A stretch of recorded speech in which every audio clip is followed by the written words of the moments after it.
All right. Good morning, Snohomish County. This is Gary Clark, President and CEO, Economic Alliance Snohomish County, coming to you with another coffee chat where we advocate, develop, and connect. I want to first do some housekeeping. But before we do that, I want to make sure that you all are aware that this is a conversation about workforce. And specifically, when we talk about workforce, there are a few names that come to mind.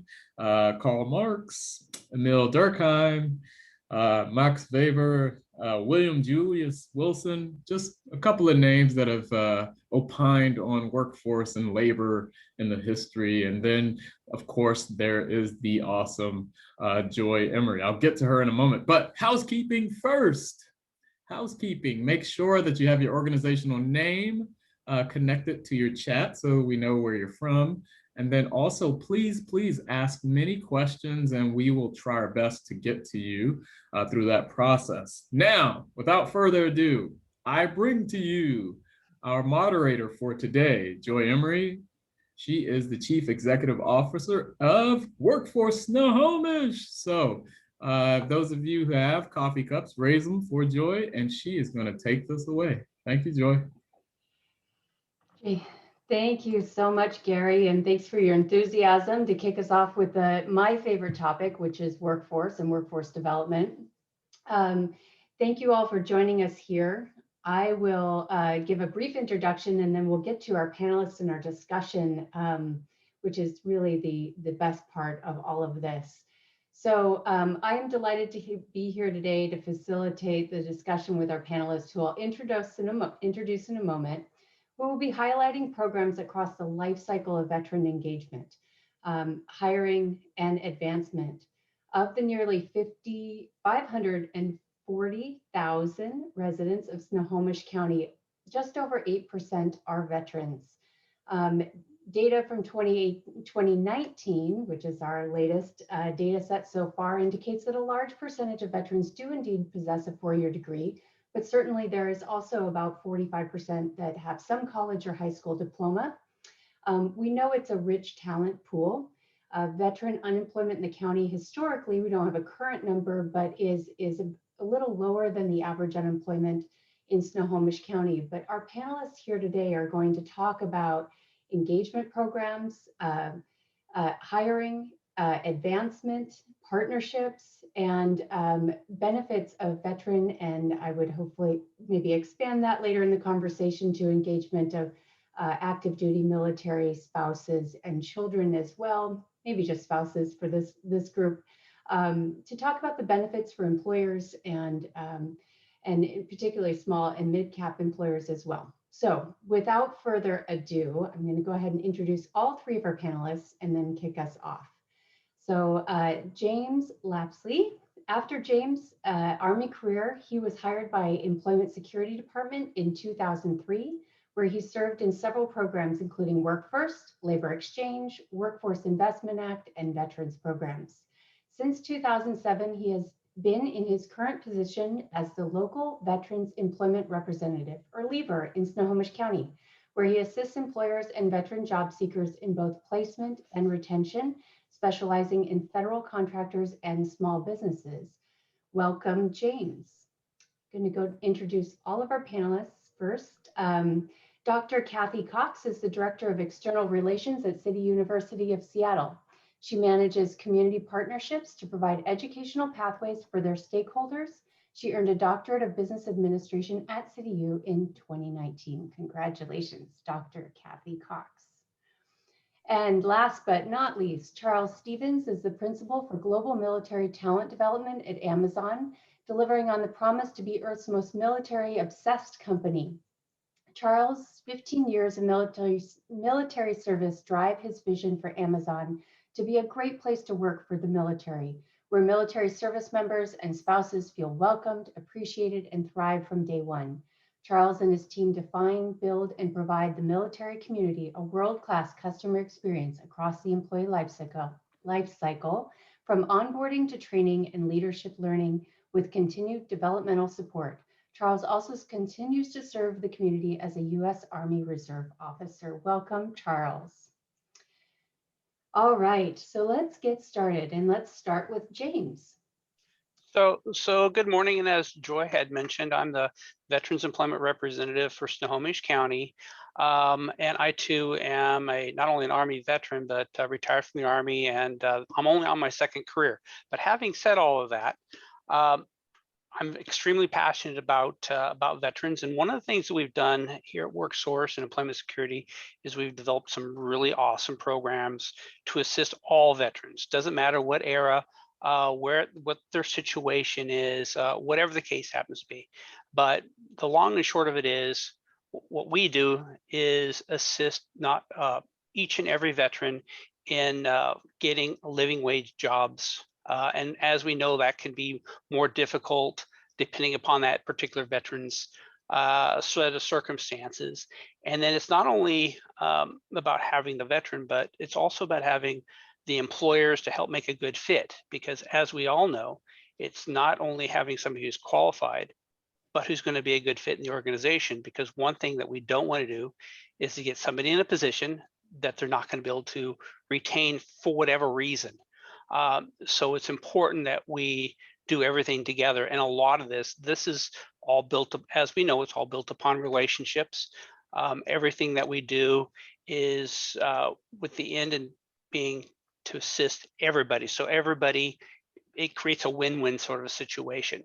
So then it doesn't matter whether you're a small company, meaning, one or two employees, all the way up into the Amazons of the world, or federal government, or whatever the case is.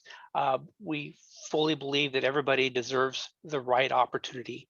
And that's really what my job is to do, is to help make that kind of a connection. Thank you, James.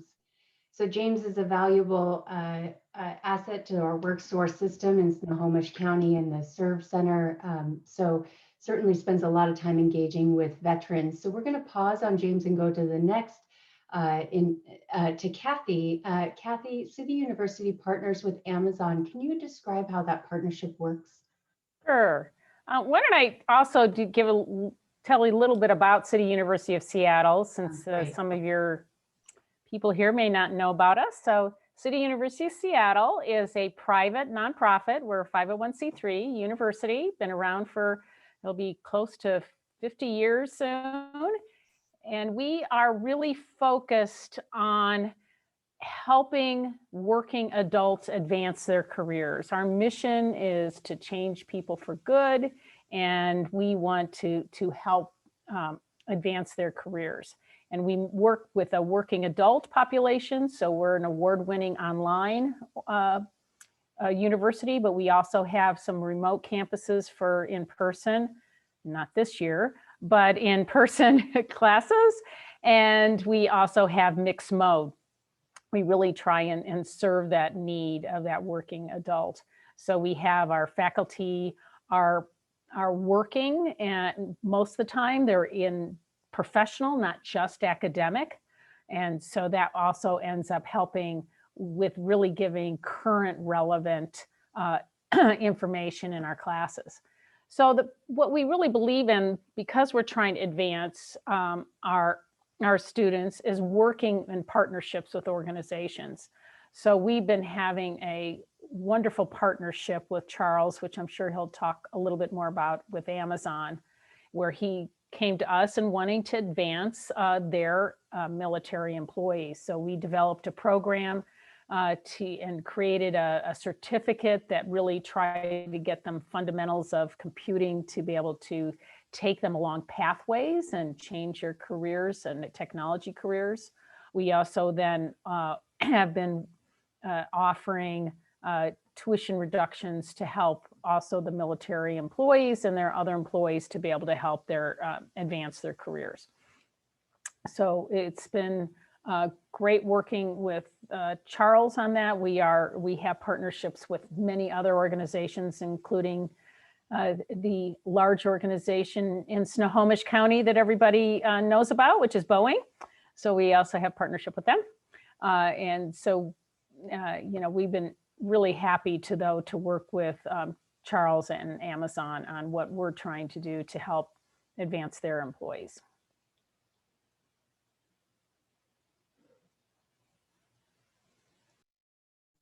Muted. Okay, that's better. Charles and Kathy, we're kind of maybe between the two of you. Do you want to set a primer of how the partnership started and how it works? And then Charles, I have a follow-up question for you. Sure, I can begin from our point of view. We were looking for an industry leader who could provide top-tier education at a time and place that was convenient for our military population at Amazon. I have a global military population. I have countries with tens of thousands. I have countries with like 2. And they work a myriad of different roles, different shifts, and they needed specific just-in-time educational opportunities that could work around their schedules. Fortunately, I was introduced to Kathy. We were able to gain the partnership, and that was what really facilitated this from our end initially. Kathy, do you have anything to add to that? Yeah, again, we were trying to, our purpose is to try and advance people's careers, have them on a career pathway, have them on a learning pathway. And so many careers, it keeps changing, and you need to transition into other careers that may make sense. And we try and make it easy for students, including very flexible on allowing credit and to be able to articulate from other programs, including your local community colleges that we work with. We are there for that. We do happen to have an international presence, which I know that Amazon appreciated. So we do have international students, not just locally, but around the world, including campuses in a number of different countries. So I think that helps too. Yes, a global aligned with global. Charles, can you dive into or describe a little bit about the ROI for Amazon and the benefits for your veterans program?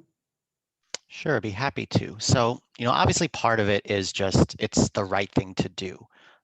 Veterans raise their hand, they choose to defend the country, both here and abroad.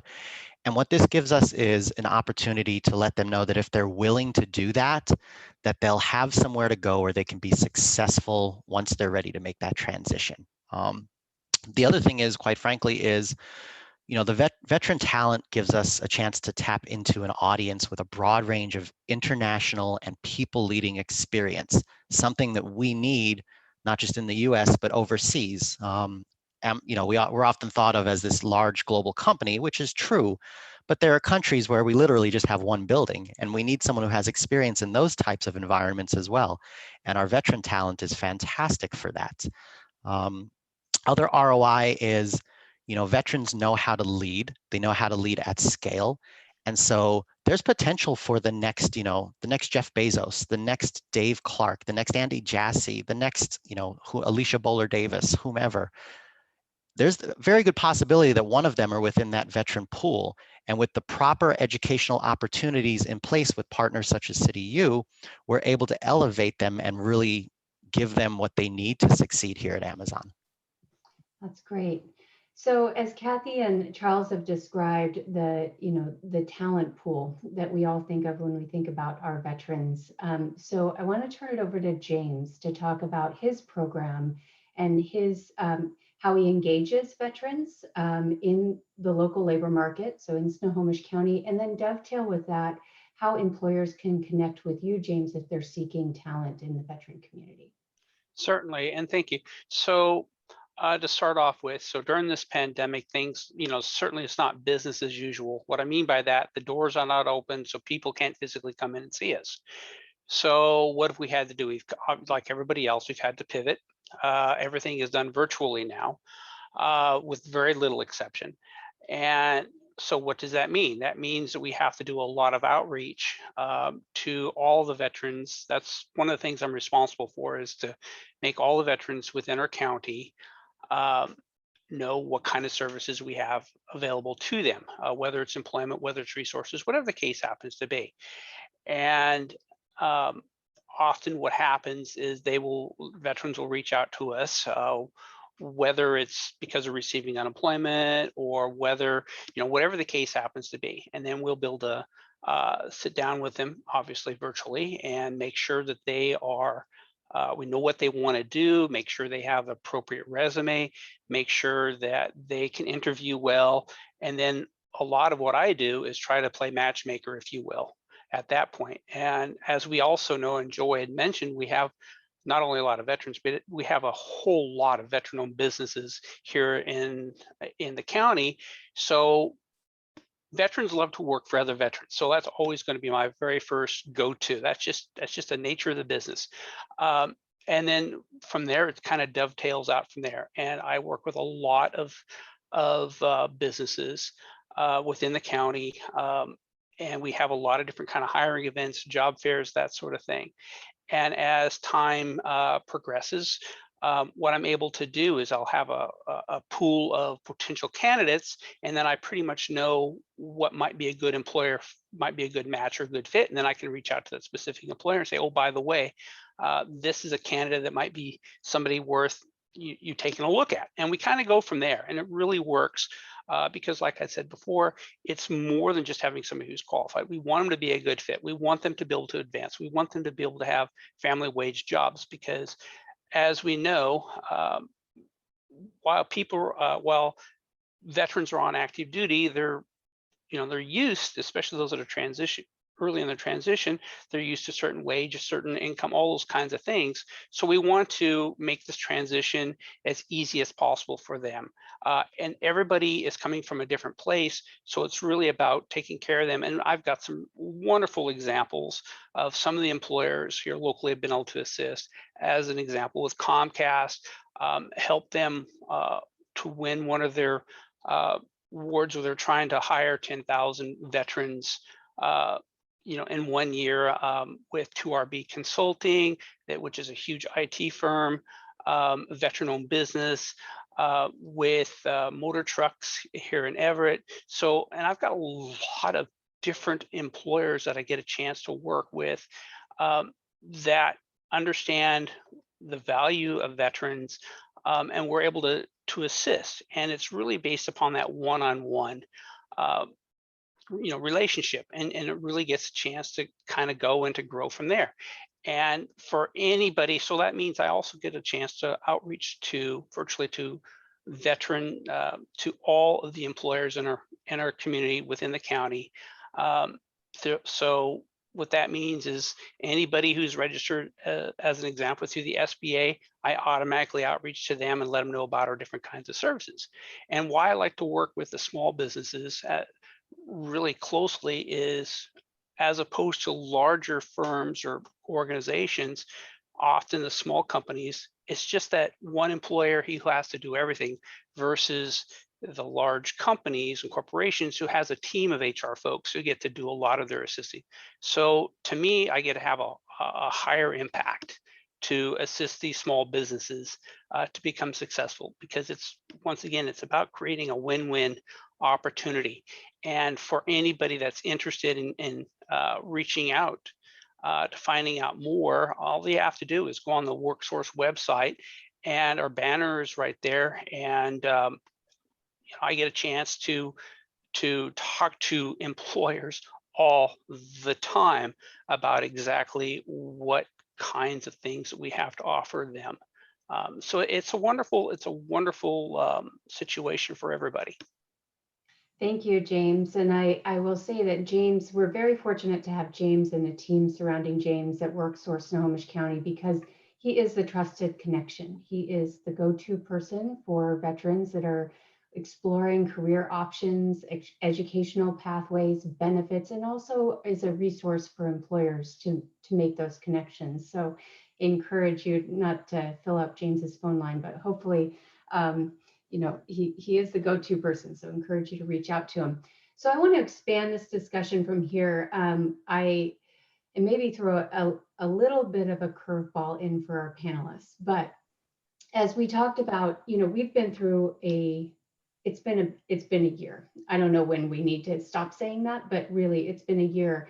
And we've seen a lot of headlines, right? So we know the job search requirement has been waived for individuals that are on unemployment.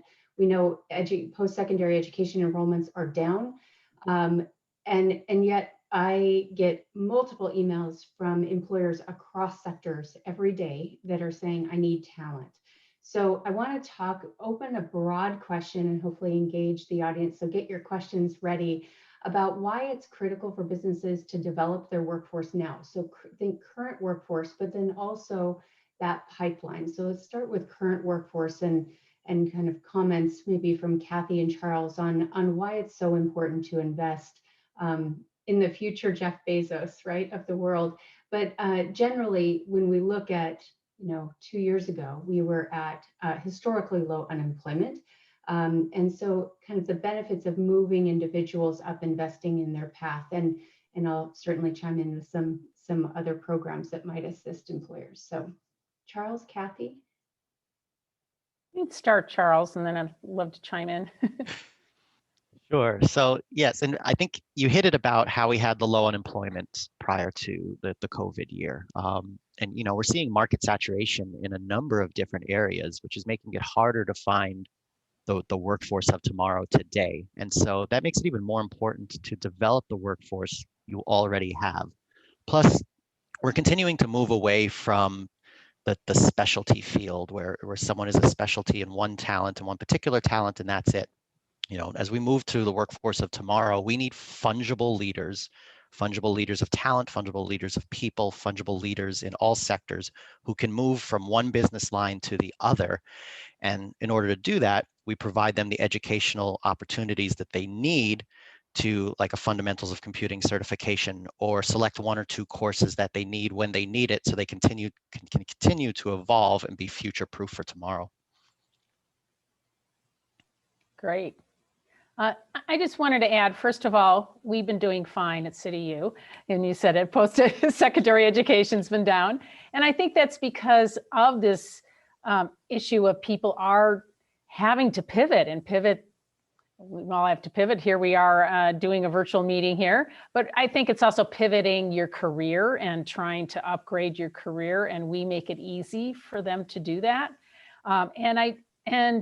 It's just, it's more cost efficient for companies to upskill their own employees than trying to bring someone new and retrain. They already know that they know the culture, and now they just need to learn some new skills that happen to be that new skills. There's so much more technology needs. And so what do we do? To just bring some new employees in? Or do you upskill your employees? And that's what we're doing at Amazon. And we are doing it. We're not just saying we're trying, we're doing it. We're bringing in people.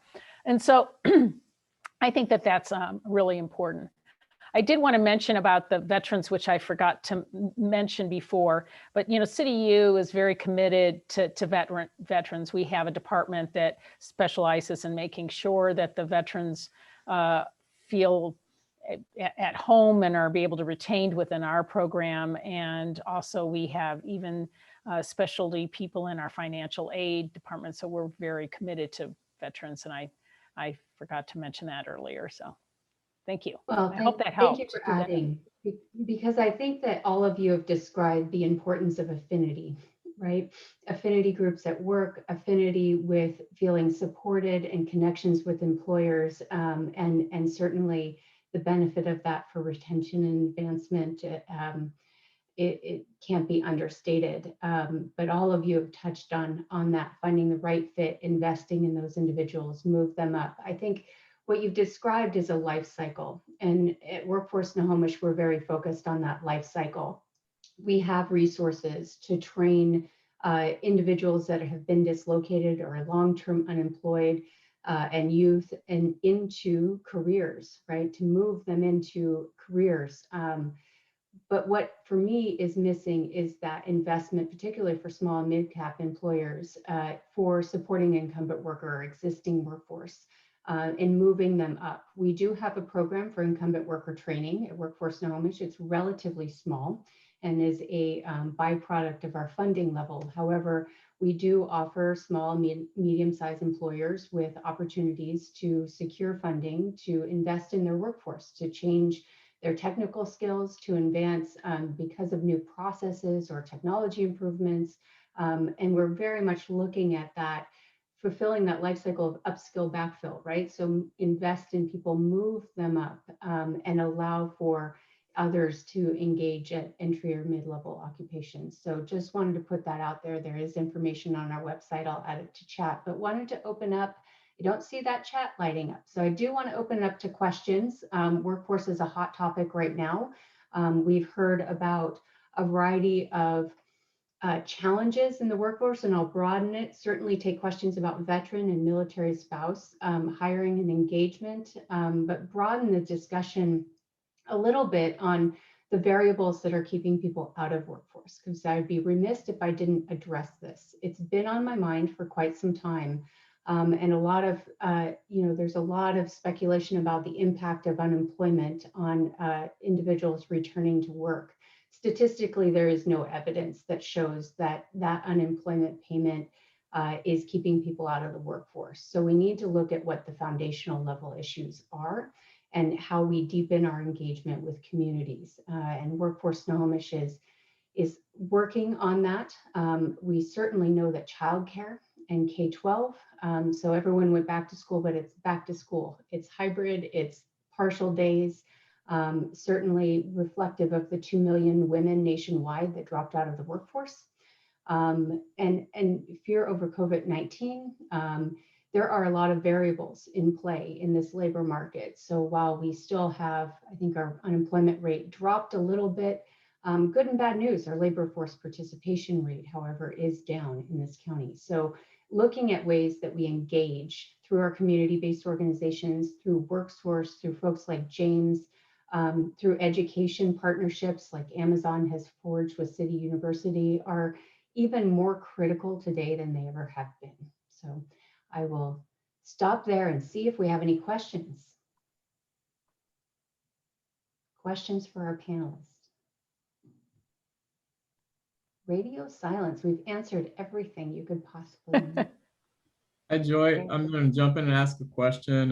You kind of hinted at this, the struggle between workforce and those folks who are just not actively engaged in returning. Is there any correlation in the panel's mind and yourself to the wage levels, livable wage, those types of things? Can you speak to that a little bit? I'll take a run at that. I would say there is a correlation. I know that when we have been recruiting for positions, that it comes into play. And so there is at the lower end, the minimum wage level, it is harder to recruit individuals because they are getting that $300 supplement, which by the end, I mean, we in Snohomish County, we have, unless there is further action, individuals will start exhausting benefits September 4th. In droves. And so there is some correlation, but I think it's just not the money, Gary. We have to look at it holistically, right? It is the childcare, it is caring for individuals, it's uncertainty. A lot of folks, I think, are looking at career changes as well. So delighted to hear that City University's enrollment is holding steady or perhaps even growing. But those opportunities to really reflect on what you did and where you want to go, I think is also coming into play. And might be oversimplifying it, but I don't think it's just wages, but I think wages are certainly a variable. Any other feedback or perspective on that?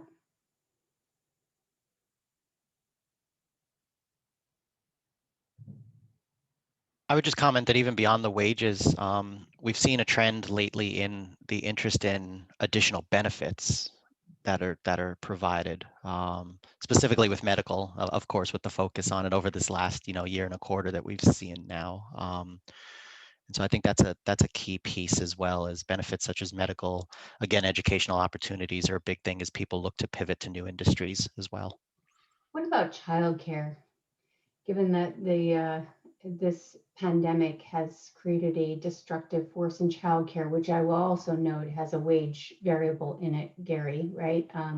Where early childhood educators and daycares employees are often lower wage workers, but we know it's destroyed capacity. Is there any attention to that surfacing as a benefit in your, or even for, education and access to education? I mean, CityU is online, it provides that flexibility. I have a 4-year-old at home, and trying to take a class or run a meeting with a 4-year-old running around is darn near impossible. But it's it's a balancing act for parents. But what about childcare?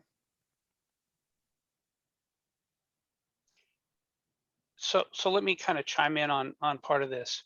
As an example, I participated in 2 different job fairs on this statewide level. About 3 weeks ago, we did a obviously virtual job fair, and it was only for virtual jobs. And it was veterans and their family members exclusive. We had close to 1,500 participants for that event. And once again, this is only for virtual opportunities. And then about a week and a half ago, for a non-virtual position, statewide event, similar type of employers, we only had about 300 job seekers that participated. So, I mean, the move is on, as we've all noticed, and I think a big chunk of this is they're looking for a way, childcare is an issue, yet they need income, and they're trying to figure out, well, how can I best accomplish this? So I know that virtual opportunities typically don't last. There's more people applying to those kinds of positions, what I've found, whenever possible. And I suspect that childcare is a big portion of it. But like also said, it seems to be, it's more accommodating for the change in lifestyle, what's been going on now. But I also suspect that as things transition back to more of a normalized, then more people be going back to the more traditional kinds of roles. Yeah, I think we have yet to see how that will normalize. I think there's I was shocked by that registration for that virtual hiring event, like virtual jobs hiring event, shut down in 48 hours. And we will have more upcoming in Snohomish County. So it'll be interesting to see that trend over time if people are looking at things differently. We do have a question in chat, but wanted to see if anyone else wanted to add to that before I move to the question. Okay, so a large number of folks that are reached out for a job interview don't show up for interviews or for their first day. Any advice from others how to curtail that?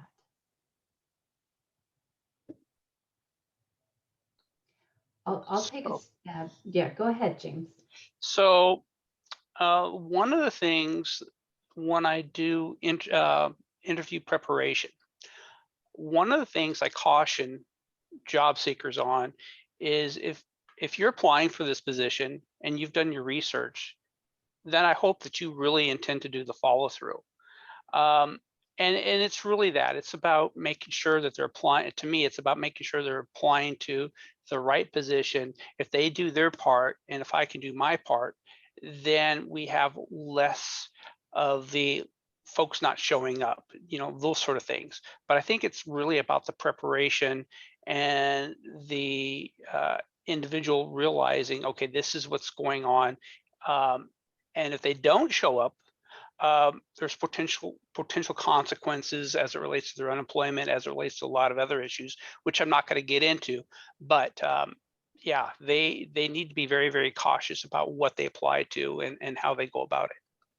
Yeah, and I think James is articulating also a support that he provides and we provide for job seekers, right? In really assessing their interests. It takes time. It's time intensive. I won't understate that. But that connection, right? This is an individual choice and a matchmaking that occurs. It's not perfect, right? But that might be one way to reach out and engage WorkSource or James. But I'll also say that hiring is tight right now. It is possible that individuals found something else in that period, or got a different offer, or got asked for 5 more interviews. So those that are engaging, depending on the skill level, actually, I would say writ large, are getting multiple offers and points of engagement with employers. I just wanted to mention, we have, of course, a career services department, and oftentimes I even give a lot of career advice to students on how what James is talking about, how important it is to get that right fit. But it's also the reason why we're trying to work on these upskilling opportunities, because it is just a better, easier and a better ROI for companies to potentially upskill their employees that are already there than trying to start from scratch. And I'm, really proud of what Charles has been doing at Amazon to be able to do that, to take some employees in still great jobs in their distribution centers, but to really upskill them to even having better jobs and jobs that are in demand at Amazon that they need. And that's what we're trying to do. And I think Terry brings up a great point on, we call it job readiness, right? Foundational level skills. I think many of us know the importance of a network and building a network and creating that. But the question for me keeps going back to, where does that happen? And it has to happen within multiple points in time, through education, through work. And so I think those soft skills, that social capital, those networks have to be cultivated and developed. And I think it really provides an opportunity for engagement, particularly with individuals or community-based organizations and individuals outside of the school system as well as inside the school system. Gary has a question. Gary, how much of the new normal do you think companies are ready for in relation to a move to full-time remote work or split-time remote work? Are studies showing what some are suggesting that for those who can do it, they see more productivity? How does this shift our commercial real estate market? Is it a fallacy or here to stay? See where I put my crystal ball. Anyone have the new normal discussion? Is Amazon having the new normal discussion, Charles? Is CityU? I mean, CityU is adapted. We're having that discussion. What is the new normal? WorkSource, we're having the new normal discussion. So it seems to be pretty pervasive. Whole lot of questions, not a lot of answers. Yeah, I think that's certainly true. I think everyone's having the what will the new normal be discussion. Admittedly, before the pandemic, we already had kind of a mixed hybrid model where you had people who work at home all the time, people who work at home 2 days a week and then go into the office the other 3 days a week. It's really our field-based employees, fulfillment centers, Amazon logistics, things of that nature that go in full-time all the time into the buildings and still continue to do so even through the pandemic. It's been amazing what they've been able to do through all this. We still have a plan in place to return all our corporate employees back to the offices once it's been deemed that it's safe to do so in all states and in all other countries as well. And as we see what it looks like, to be honest, when we get into fall, that's where we'll continue to make determinations on how to do it efficiently, but at the same time, safely for all our employees. Absolutely. And if you look at what CityU's done, even in our educational offerings, we've provided all modes, right? Online, mixed mode, and in person. And I think that's to meet our students' needs. And I think that that's what's going to be happening in this new normal with corporations, is they're going to really need to look at the employees' needs, whether it's the childcare, what we discussed, or just to ensure that the employees are as productive as possible. I know for us, we've already been in that mode, and we'll continue to do that. We'll be starting in person probably in the fall. We actually started in person this spring. I'm actually teaching sort of a mixed mode in person class this term, and we. So I think that'll, in our workers themselves, we've always been, again, in that sort of mixed mode. And we'll probably continue to do that more virtually. I think for me, it's there's some really interesting opportunities and challenges with this defining this new normal. One of which is talent access for those that physically don't need to be in a space to fulfill all of my Amazon orders, or to you know, frontline workers, it opens the doors for recruiters to look more broadly at where you find talent, right? So that's one aspect of it. I think for commercial real estate, Gary, I think one of the things is we are growing and expanding in order to meet the needs of our community, but I'm not going to expand our physical footprint because I don't have to. There's a new option, right, to allow some type of cycle. I've yet to define it, right, as to who's going to be in the office when and how it rotates and all of that. But I'm not looking to expand my physical footprint, even though my office is going to be over capacity if I were to bring everyone back. So I think it's an interesting thing. I do notice a few folks on the line, and so I'm going to ask a question regarding kind of the employer connected learning. Right? We hear a lot about soft skills, employer readiness, skills shortage, particularly in STEM areas, interest in diversifying workforces and inclusive economic recovery, and really tapping into untapped talent in the labor market. So kind of a broad question for the audience and our panel on we've talked about kind of upskilling incumbent worker. That is employer connected learning, right? It is within this organization, we see a path. We recognize these skills. We're going to chart a path for you that pairs with an education program. But there's also other options for onboarding and engaging the labor force through employer connected learning. Like you have core value, you have skills that are transferable or useful, but we're going to invest in that pipeline. And I see some folks on the line that are that have robust employer connected learning programs, and wondering from a onboarding and recruitment standpoint, if you've observed any strong recruitment or success within that, saying we know you don't have all the skills, but we're going to cultivate that talent on the job. Kathy, through your partnerships, or James, through your work with employers, Charles, looking at that new workforce entrant, and Dave Bowen's on the line. Yes. So I can say a little bit on that. One of the things I've always enjoyed doing, like I was saying, I really like working with small businesses because I get a chance to just talk with them, and then I want to just ask them some really, I want to get the chance to know the company, what it is that they want to do, what the positions are really about. So that way, as we can kind of formulate, as we can kind of strategize, a plan beyond just hiring. And then often it becomes, okay, so once you find the right person, well, what are you going to hopefully do to try to retain it, mentorship, and all these different kinds of things. And every employer and every job seeker is unique.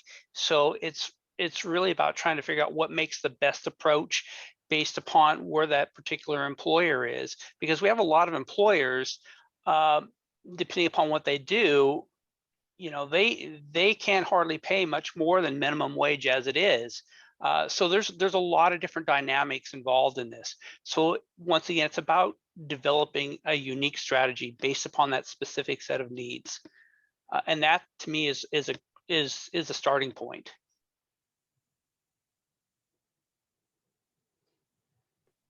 Kathy, go ahead, Charles. That's all right. I was going to say, I think James hit the nail on the head. In addition, I often see this even with our internal transfer recruiting teams that I see, where people are looking for the unicorn, right? And you don't need a unicorn, to be blunt. And that's why veterans are such amazing hires, especially when you give them the proper support structure. They already have myriad of international experience and people leading experience and team skills and all that stuff. Who cares if they stink at Excel, or they can't write a SQL query or whatever, or they don't know the Tableau dashboard you use? They can learn that.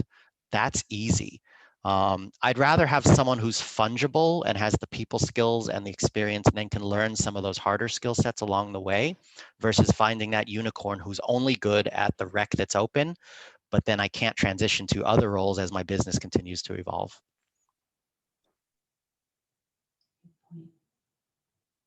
And, we make sure at City U, and I think that it makes a big difference. Like I said, we have our instructors are not just academically qualified, but professionally qualified, to make sure that they do use the social skills. In our pedagogy, we make sure we put team activities in everything that we do to end up helping with those soft skills.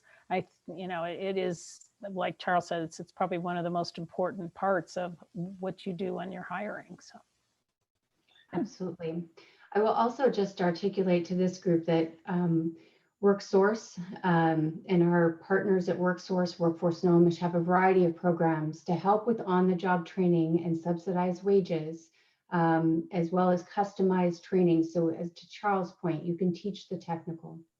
And so looking and being very assured of what your core skill is, and that capacity to learn and grow, and that interest in developing as an employee.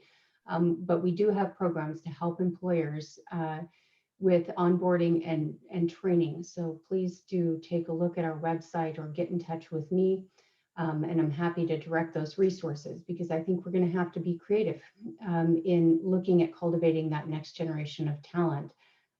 We also have a variety of programs that allow individuals to obtain transitional jobs, those that have been out of the workforce for a long time, those that need experience, youth that need experience, work experience, right?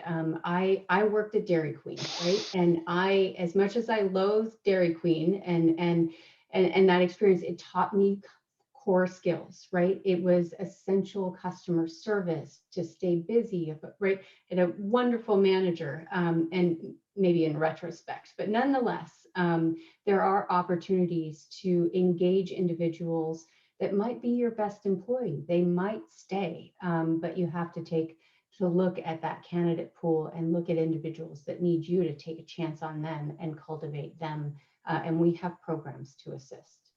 So I would encourage outreach. Right now, we have probably more resources than we hope to keep them coming, but we have some emergency grants in play to help. So to that note, I'm going to add, if you don't mind, I'd like to add on. One of the things when we're talking and interviewing the veterans, figuring out what it is that they want, once we've identified that there's a skills gap, especially a technical skills gap, and what they want to do requires some additional education, like Joy was saying, like Kathy was saying, and like Charles was saying, it's super important that we get these individuals connected into the right program that's going to fit that need as rapidly as possible, so then they can become a valuable asset in any company. Then they're going to be that much more competitive. Because from my perspective, that it's super important. We want to get everybody employed and keep them employed. Right, that is our job, and keep them moving up or feel fulfilled in their work. We spend an awful lot of time at work, and everyone's different. So finding that right person that you can cultivate and invest in, however that might be. All right, we still have some time left. Gary, do you have any additional questions? We're slowing down. Yes. Okay. Yeah, we have a couple here. One was from Carol Dugan. Talks about Mr. Clean, 76 stations, offers full medical, tuition, 20% employee discount, and they've been in business since '67. Cashiers are paid a minimum, a bit more than the minimum. What and how else can we be attractive to an employee? So that's one question. How can they be more attractive to an employee? So I have to say that it's about expectations, not only from the employer's perspective, but it's also from the job seekers. So when it comes to the job seeker, it depends upon, as veterans, it depends upon where they're starting from. Often, if it's somebody who's brand new, just transitioning out, and we'll say, as an example, only served a shorter period of time in the military, as an example, or the spouse, then, as if they're looking for a more of an entry type of a job, not necessarily as a long-term career, I'm going to do whatever I can to help that employer fill that need, realizing, okay, this is typically what they're going to end up with, is somebody who's going to be in there for a short period of time, as an example, because ultimately they're probably going to be looking for some kind of a opportunity that's going to be more of a, career minded, more of a upward mobility, those sort of things. So it just depends upon the employer, and then once again trying to find that right fit based upon what that particular employer's needs are, and how I can best assist them. Yeah, and I think, we talked about childcare. It's much easier to find, or can be much easier to find childcare at night while your children are sleeping as well. And so really looking at how you communicate the opportunity, the development of responsibility. It's more than a job, right? It builds skill, but it could provide someone that extra income that their family needs at a time that would be right. So looking at creative messaging for recruiting employees is critical. I do want to get to Julie's question as well. I will say workforce Snohomish and WorkSource, always a tongue twister to say in a sentence. It is very much deepening our relationships with community-based organizations. I think historically, we have not had a community engaged mission. That is changing. And so in partnership with Snohomish County and other organizations, really looking at how we engage meaningfully and on a sustainable, on a sustained level where there's mutual value for our work together. So I can't say that it's perfect, Julie, but we are definitely working on that. We also at WorkSource have a variety of community-based organizations present, working with us as partners. And so we have a strong foundation to work from, which we hope to grow in a meaningful way in the future, because it is essential. Happy to discuss that more. Let's see what else. Angie. Yes, comment from Angie. Very good, Angie. All very relevant. And Tamar, good carpenter. Contact WorkSource. Skilled trades are one of those things that are very difficult to find in the market. But encourage you to reach out either to myself or directly to WorkSource, to our employment special or business solutions team, to get in touch with them regarding recruitment. Yeah. Any other ideas, James, on a carpenter? So I've got, as an example, I have a lot of employers out there looking for trades of all colors. And I can say there is a critical shortage, and the pandemic really didn't affect the trades. There's if a person has that skill set, they're just not unemployed. They're hard to find. Whenever we get somebody, if we can get them trained up into some of these trades, they are rapidly employed as well. So it's a matter of just trying to find that right individual at this point. There's very few of them out there, unfortunately. Yeah, indeed. But we're still happy to work with you. Gary, I will turn it over to you. Yeah, I just had one final comment before your closing remarks. I think it's going to be incumbent upon Snohomish County businesses and our partner organizations to really figure out a way to use this holistic economic development effort, where we're merging and connecting all parts of our community to draw and attract and retain workforce and obviously train them. I think we're going down that path, Joy, but to be aggressive about new Americans who are looking for a place to work, I think we can merge that with a very dedicated marketing effort. So those are my final thoughts there. I agree. I think really community engagement is key. And I look forward to working with Gary and Snohomish County to deepen our work in that area and to invest in our community. I think WorkSource is a great umbrella and provides a tremendous amount of resources for employers and job seekers and individuals alike, but we have to innovate and be creative and look at how we engage more organizations in that system of workforce development, and for the full life cycle, right? It doesn't stop at getting a job. It starts there. And so I really wanted to thank all of our panelists. I have got to know Charles and Kathy over the last couple months, and I'm so delighted with their investment in acknowledgement of talent, and investment in the labor force, and that partnership between education and industry. It works. And it might not always be one entity, maybe it's two, but really encourage employers to reach out either to us or directly to education institutions. Those partnerships are essential, and their feedback.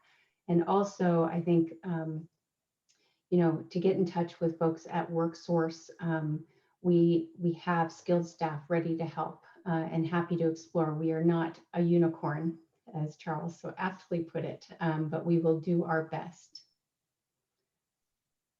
Well, oh, go ahead, Kathy. Final remarks. I just wanted to say I really appreciate you having us here today.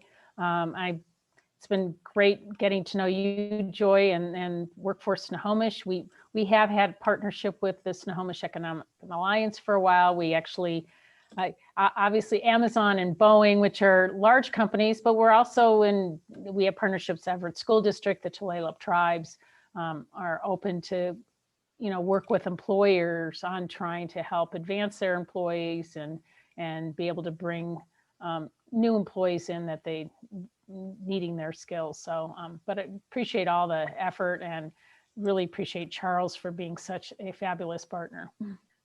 Indeed. Indeed. Well, I will close, Gary, and hand it back over to you with just an open invitation to get in touch with me. We need to hear from employers of all sizes, shapes, industries. It's time to be innovative. It is time. Well, it was time. Now we really need to hunker down, right? We have to. There's so much opportunity in the labor market here in Snohomish County to retain the talent that we have. And to foster and grow the next generation. There's a lot of partners that are coalescing. I can't say enough that it takes a village. We need to expand the concept of a village, and have perspectives from all different organizations and individuals at the table working to address the opportunities that are present here in Snohomish County now and in the future. So I look forward to working with all of you, and thank you so much for allowing me to facilitate this panel. Well, thank you, Joy, James, Kathy, and Charles. I want to make sure that we remember that Joy is actually a clear and dedicated member of the EASC leadership as well. So Joy, we appreciate your leadership there.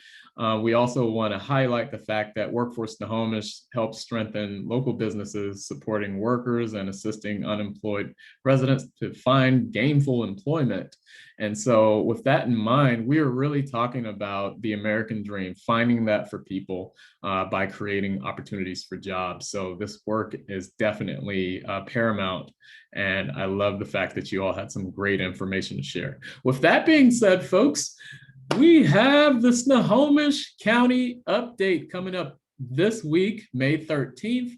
And guess what? It's at 12 noon to 1 p.m. And we're going to have Executive Summers give us insight into the year ahead, and also highlighting vaccines and recovery work, which this should be great information for all of you. So please sign up if you haven't already. We hope to see you there. And then we piggyback that with a May 18th regular scheduled date of the Tuesday, May 18th. And that's actually going to be at 8:30 a.m. And it is the 4 pillars of brain health and health habits. So again, brain health and health habits. Please bring your coffee, water, tea, whatever you'd like to drink in the morning, and we are going to give you some great information. So coming from Economic Alliance, Snohomish County, my name is Gary Clark, and we thank you for joining us again for another coffee chat. See ya later this week for the Snohomish County update. Take care. Thank you, everyone. Thanks, folks.